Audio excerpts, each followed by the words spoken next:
Alright, welcome back. So in this video we're going to talk about the clone stamp tool. So what this does is this will allow you to do a couple things. Okay, and it's primarily for images, not for text, not for that, but what the clone stamp tool does, and I'll just explain it to you because I don't really have a good example here.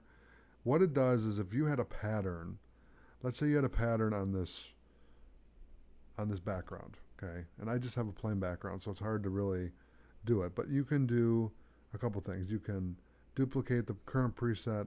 You can so if I hold Option and click, I can duplicate.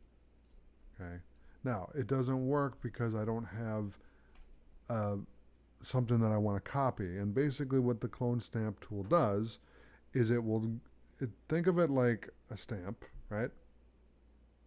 Think of a background that you would like. Okay, let's say a dollar bill.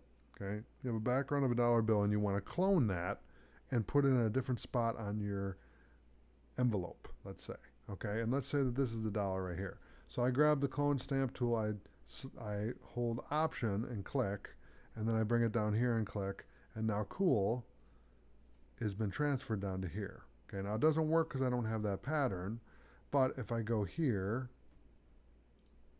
if I go there and I select this, and I'll just do it a different way, we'll copy it and then we'll paste it. What would happen is if I use the clone stamp tool here, I hold Option and click, then it would copy that over here. Okay, now you'd have to go over the whole text in order for it to show up down here. It's not going to do a copy and paste. It's going to, wherever you cover, then it would show up here. Okay, so when you're holding Option and Shift here, the cursor would be moving down here.